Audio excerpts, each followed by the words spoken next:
आपके साथ कभी ऐसा कुछ हुआ है कि किसी ने अचानक से आपको पूछा हो कि फलाना फलाना टॉपिक किस चैप्टर में है या किस यूनिट में है? वेल, आपको उस टॉपिक की तो जानकारी है, उस टॉपिक की आपको नॉलेज है, लेकिन आपको ये नहीं पता कि वो किस चैप्टर के अंडर आता है। वेल, हम लोग के साथ ये चीज़ बहुत ज़्यादा हुई है and we are very grateful to our professor of psychology mister Ajay Kamboj, जिन्होंने इस चीज़ का हमें ट्रिक बताया, इस चीज़ का पूरा सॉल्यूशन बताया। तो इनिशियली क्या होता था कि वो जब क्लास में आते थे तो वो रैंडमली किसी से भी पूछ लेते थे कि यूनिट 2 के चैप्टर 3 में ये वाला टॉपिक क्या है। तो वी वर लाइक कि हमें टॉपिक का तो पता है, टॉपिक की नॉलेज है, आप उससे रिलेटेड क्वेश्चन पूछेंगे तो वो तो हम बता देंगे, लेकिन इस चीज़ का जवाब कैसे दें कि उसमें 5वां टॉपिक कौन सा है। तो सर ये कहते थे कि इस चीज़ से ये पता लगता है कि तुम्हारे टॉपिक्स क्लियर नहीं है। तुम लोग को अगर बुक की नॉलेज नहीं है, तुम लोग को अगर ये पता नहीं है कि चैप्टर क्या है, यूनिट क्या है, तो तुम्हें टॉपिक जितना मर्जी याद हो, वो जब तक कनेक्टेड नहीं है एक दूसरे के साथ तब तक आपको उसकी पूरी नॉलेज नहीं रहेगी और कहीं ना कहीं जाके आप वो चीज़ भूल जाओगे। Well, hello guys, my name is Vijay Gir, I am a motivational speaker and a life coach, and here I'm trying to make some cool changes in your life.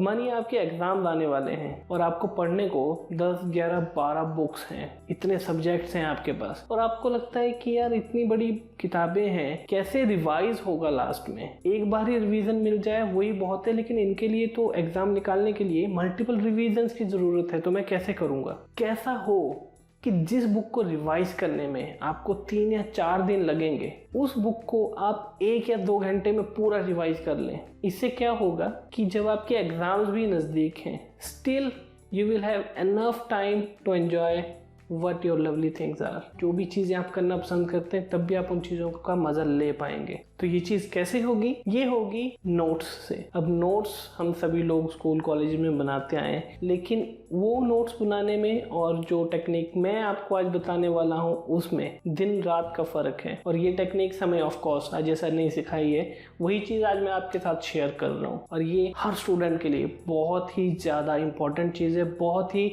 Life saving चीज़ है। तो मेक श्योर आपने channel subscribe कर लिया है, अपने friends के साथ share कीजिए, उनको भी हेल्प करिए अच्छी लर्निंग करने में। तो स्टार्ट करें।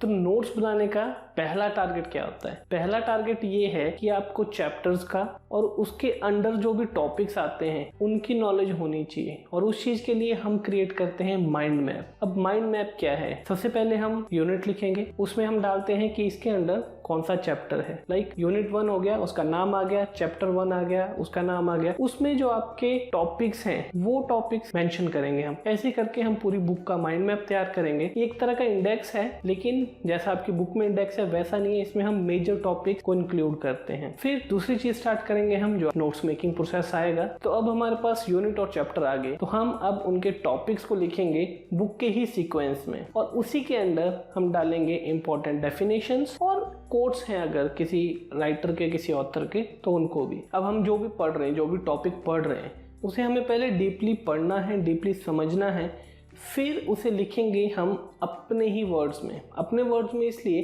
क्योंकि जो चीज़ हम खुद अपने दिमाग से सोच के लिख रहे हैं वो चीज़ हमें अच्छी तरह से मेमोरी में याद रहेगी, उस चीज़ को हम भूलें इस चीज़ के चांसेस बहुत कम होते हैं। और उनके साथ रेफरेंस के लिए अगर आप अपनी रियल लाइफ एक्सपीरियंसेस के एग्जाम्पल बना के लिखें, वो चीज़ तो आप कभी भूलेंगे ही नहीं। फिर जहाँ भी ज़रूरत है वहाँ पे आप इमेजेस, डायग्राम्स वगैरह ऐड करें, और ये देखें कि वो वेल लेवल्ड होने चाहिए। अब वेल लेवल्ड डायग्राम क्या होता है ये सब आपको पता होगा। नोट्स बनाते टाइम एक जरूरी चीज ये है कि आप अपने खुद के शॉर्ट फॉर्म्स यूज करें। जैसे हम चैटिंग में यूज करते हैं TTYL, talk to you later, इस तरह के हम जो भी चैट फॉर्म्स यूज करते हैं उस वैसे ही फॉर्म्स को यूज करें।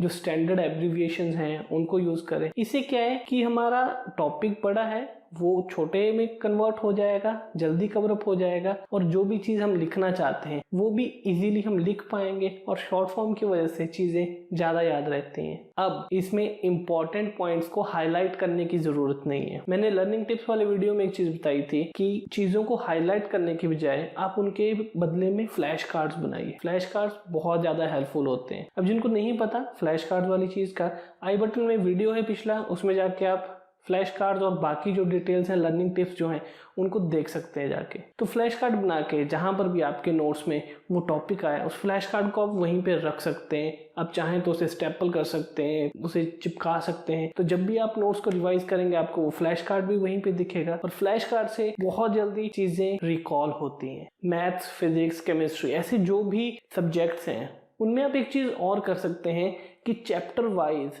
और उनके टॉपिक वाइज अब जो भी फॉर्मूलाज हैं, जो भी थ्योरम्स हैं, उनको भी लिख सकते हैं एक अलग से स्टार्टिंग में ही। जब आप नोट स्टार्ट कर रहे हैं उससे पहले ही, तो आपको पहले ही पता होगा। और जब भी आपको कोई फॉर्मूला देखना है तो आप डायरेक्टली वहां पे जाके देख सकते हैं, इंस्टेड कि आप अपने नोट्स में उस फॉर्मूला को ढूंढ रहे हैं। तो इस चीज से आपका बहुत ज्यादा टाइम प्रिजर्व हो जाएगा। नोटबुक में लिखने के बजाय अगर आप लूज शीट्स पे ये सारे नोट्स बनाएं और उन्हें फिर एक फाइल में लगा दें, तो उससे आपको बेनिफिट मिलेगा। जस्ट इन केस आपको कोई नई चीज पता लगी है, टीचर ने कुछ और ऐसा एडिशनल करवाया है, तो आप उसे एक शीट पे लिख के जहां पे उसका टॉपिक है वहां पे ऐड कर सकते हैं। नहीं तो क्या होगा, आप नोटबुक में आपने पूरा लिख दिया है सीक्वेंस में, अब बीच में कोई चीज ऐड हो रही है तो आपको वो लास्ट में जाके लिखना पड़ेगा, तो वो रेफरेंस कंफ्यूजन क्रिएट कर सकती है। इसलिए लूज शीट्स के ऊपर ही नोट्स बनाएं। अगर मानिए 200-300 पेज का भी बुक है तो वो आपका कितनी शीट्स में कवर अप हो जाएगा, क्योंकि बुक के अंदर बहुत सारा डाटा होता है और हम इंपॉर्टेंट चीजें लिख रहे हैं जो एक्चुअल में जरूरी हैं, जो एक्चुअल में आपके एग्जाम्स में आती हैं। तो आपका बहुत कम शीट्स में वो चीज कवर अप हो जाएगी, और वो शॉर्ट हैंड में लिखी हुई चीजें, इसलिए आप जल्दी जल्दी उन्हें पढ़ पाएंगे, जल्दी से रिवाइज कर पाएंगे। तो हर सब्जेक्ट के लिए आपको बहुत टाइम होगा, मल्टीपल टाइम रिवाइज करने का। नोट से पढ़ के आपको चीजें याद भी हो रही हैं, तो आप खुद का टेस्ट भी ले सकते हैं और सेल्फ इवेल्युएशन भी कर सकते हैं। खुद से अपना टेस्ट लीजिए, स्टैंडर्ड जो भी टाइम है वही रखिए, कोई चीटिंग मत कीजिए, खुद से उसे चेक करिए। अनबायस्ड चेकिंग, यानी कि जो गलत है वो गलत है। और इन सारे फॉर्मूलाज को जो भी अभी तक लर्निंग टिप्स बताई हैं इस वीडियो में और पिछले वीडियोज में, इन सबको फॉलो करिए और देखिए कि आपकी लर्निंग हैबिट्स कितनी चेंज होती हैं, आपकी लर्निंग में कितनी जल्दी प्रोग्रेस होती है। तो नेक्स्ट वीडियो किस चीज़ पे होगा? वो तो जब नेक्स्ट वीडियो आएगा तभी पता लगेगा। फिलहाल के लिए इस वीडियो को शेयर कीजिए। आपके पास कोई क्वेश्चंस हैं, आपके पास कोई सजेशंस हैं, कुछ पूछना चाहते हो, कमेंट बॉक्स ओपन है, जाके कमेंट करिए, वीडियो को लाइक करें, अपने दोस्तों के साथ शेयर करें और इस चैनल को सब्सक्राइब करके नोटिफिकेशन बेल दबाना मत भूलिएगा, ताकि कोई भी वीडियो आप मिस ना करें। तो फिर अगले वीडियो में जल्दी फिर से मिलते हैं। तब तक के लिए आराम से नोट्स बनाइए।